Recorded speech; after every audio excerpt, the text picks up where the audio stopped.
It's a race against time for the rescue teams that are working round the clock in search for survivors at the 30-story building collapse site in Bangkok, as the death toll has now risen to 17, with 70 people who are primarily construction workers still trapped under the debris. Let's go across to my colleague Vishal, who's joining us live from Bangkok. Vishal, what's the latest on the rescue operations as the crucial 72 mark has been approached very fast now?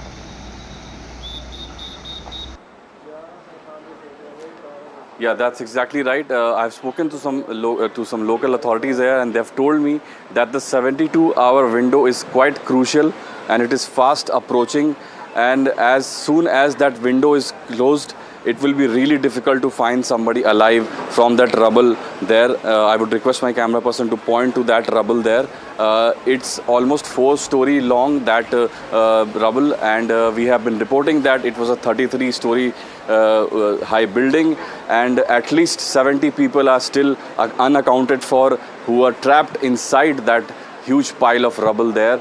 You can see at least 4 to 5 cranes right now that are trying to get people out of that rubble, but so far they've only been able to pull out 2 bodies. That happened last night, late last night. Authorities have confirmed that to me, that they have pulled out 2 bodies last night. Since this morning, there has not been any development on that front. They are still trying to locate more people. As of now, they have told me that they have found one woman who could be alive, but it is quite difficult to reach her because a lot of pile of that whole rubble is on top of her. So they would need to exactly locate where she is, and then they can get to her using sniffer dogs and robots and other equipment. And at the same time, yesterday we have to note that the authorities have told me that 15 people had shown vital signs. But that had changed overnight because some people were found unresponsive ever since then. So that's the latest. 17 dead in Bangkok overall, and 12 bodies pulled out from that mountain of rubble. And here you can see one building in the distance that was violently shaking when that tremor struck here day before yesterday. And latest is that the locals have told me that that building was evacuated right then, and people have not been able to return to that big building. As far I have been told, I've been hearing that is not a commercial property, that is a residential property. So that will have to be confirmed, but so far I have been hearing that that building has been emptied and people have not been able to go back. They have gone to their families and gone to other places to find shelter. And I've spoken to a few local people who were around here, and I found one Indian person who was right here when that happened, when that building collapsed right in front of him. So we'll go and speak with him. आप अपना नाम बता सकते हो? ऋषभ यादव। आप यहाँ पर building के आसपास थे जब ये घटना हुई? यहीं पे थे हम लोग।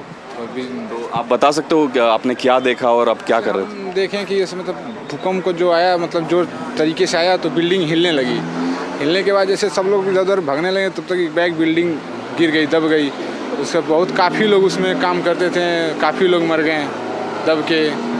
आप उस वक्त बिल्कुल आसपास थे? आपने जे मॉल है इसके सामने ठीक खड़े थे, जे मॉल के पास। तो फिर आपने क्या किया जब आप कहीं छुपे, आप कहीं भाग? हम रोड के सब लोग भागने लगे इधर उधर, तो ये हुआ कि रोड के बीचों बीच हम लोग जाके साइड में खड़े हो गए और काफ़ी देर तक पूरा मतलब हिल रहा था। उसके बाद बिल्डिंग गिर गई। गिरने के बाद बहुत ज़ोर से मतलब धूल उड़ने लगी, मतलब धुआं के तरह। हाँ, और आप देख सकते हो कि अभी भी यहाँ पर काफ़ी वो जो धुआं और धूल है, अभी भी वो सेटल्ड है पूरा ज़मीन पर, वो अभी भी है। और वो एवरी नाउ एंड देन वो क्या होता है कि जब हवा चलते है तो वो धूल उड़ के लोगों के आँख में जा रही है, वो भी काफ़ी ट्रबल क्रिएट कर रहा है लोगों के लिए रेस्क्यू ऑपरेशंस में। और I would like to tell the viewers that the unpredictable weather of Bangkok is also playing a role. Just moments ago there were heavy rains here. It stopped in about 10 minutes, but mostly it's been quite hot and humid. But any moment there could be rains here. Those could stop these rescue operations that have been going non-stop for the last 40-45 hours. This is the third day. Now we've entered the third day of the rescue ops. So far, it's the hopes are dwindling. There's just one person that could be pulled out alive, but it's difficult to get to her. So that is the latest, and as we've been reporting that there are other buildings in Bangkok that have developed cracks that were evacuated, and there are some measures in place. Most of the city is back on its feet. The rescue services are back, the tube services, the subway services, they're all mostly back, 90%, and the malls are mostly open. But this road in particular, this huge chunk of, this 1.5 kilometer long road, Chatuchak Market Road, is what it is called. It is the hub of Bangkok. You can find shops on both sides of the road, but they are all closed because this whole road has been cordoned off for authorities to enable in their rescue efforts. Pedestrian vehicles are not allowed inside except media personnel, rescue personnel, military people, volunteers. They're all involved in these operations, and the area is mostly off limits. And so that is what is happening at the moment. And as I mentioned, 17 people overall have been killed. But on the other hand, there is this neighboring country of Myanmar where a major destruction is happening, and they are not equipped to handle that. They don't even have some proper mechanism in place to manage something like this, and they have been trying hard. Some of the areas are almost unreachable because the roads have been destroyed. So that is the situation in Myanmar. 1,600 people have already died there. That is a confirmed thing. And US Geological Survey has said that death toll could go up to 10,000. So a pretty stark difference between both the countries, neighboring countries. So that is what the latest is at the moment here.